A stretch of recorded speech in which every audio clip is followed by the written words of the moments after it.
Parabéns pela palestra. Obrigado. Tenho, na verdade, várias perguntas, né? Não vou perguntar se Deus existe, mas se Deus é genético. No sentido, existe, você que estuda esse tema, existe alguma cultura no Pacífico, uma ilha no Pacífico, algum lugar onde Deus não faça parte?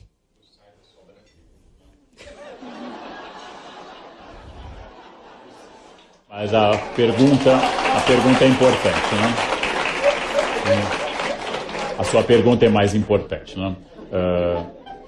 Eu não tenho conhecimento, e tomo isso tantas referências de Marcel Mauss como Malinowski, de nenhuma cultura estruturalmente ateia.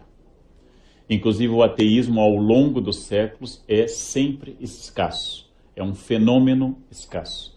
O ateísmo nunca é dominante em nenhuma cultura e pode ser substituído ou pode ser, pode ser recolocado de várias formas. Exemplo, os comunistas criaram, e eu visitei em Moscou, o Museu do Ateísmo. Há um Museu do Ateísmo em Moscou. Mas colocaram a múmia de Lenin como uma relíquia religiosa, visitada como se fosse uma relíquia religiosa. Os que pensam sobre isso dizem que se trata apenas de compensação. Sempre haverá uma crença, de qualquer jeito.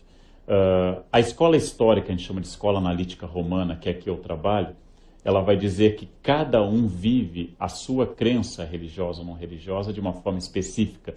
Eu não posso dizer que um xamã da Sibéria, um pai de santo do Brasil ou um jesuíta alemão tenham a mesma capacidade no sentido de estrutura de crença. Cada um concebe a sua crença de uma forma.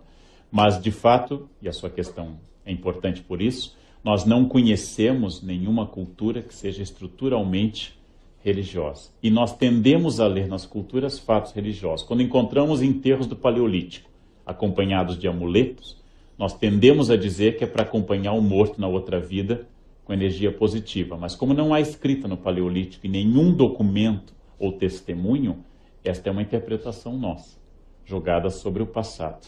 Bom, então a maneira como eu concebo religião e a maneira como eu concebo a relação com Deus, ela é muito variável, mas de fato ela existe em todas as culturas. E ela reprimida, a religião tem o que eu chamei num artigo, que vai ser publicado em breve, de efeito chantilly, batendo cresce. Quanto mais se reprime a religião, mais ela cresce. O fato de haver repressão a uma determinada religião faz com que ela aconteça de forma extraordinária. Como eu escrevi um artigo há alguns anos, quando do atentado à imagem de Aparecida, os religiosos deveriam saber que toda vez que alguém ataca uma imagem, quando alguém quebra, como quebrar a imagem de Nossa Senhora da Conceição Aparecida, está dizendo que aquela imagem é muito importante. Porque a única coisa que pode atacar de fato uma religião é a poeira, e não o ataque iconoclasta, não? Existe na Basílica de Guadalupe, no México, voltei há poucos dias do México, um crucifixo retorcido, por causa de uma bomba colocada diante da imagem de Guadalupe, e a bomba foi aparada pelo crucifixo que entortou. O crucifixo está conservado numa urna de cristal e com a seguinte frase embaixo: o filho salvou a mãe.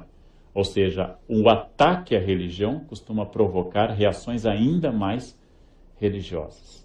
E quando alguém duvida da ética ou da probidade de um religioso, de um bispo ou de uma bispa qualquer, sem citar nomes, quando alguém chega a conduzi-los às barras dos tribunais, por incrível que pareça, malgrado o tartufismo absoluto das personagens, existem as pessoas que os defendem e dizem que é perseguição e injustiça.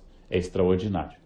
O Lacan terminou sua vida dizendo que talvez não existam psicanalistas no futuro, mas haverá padres.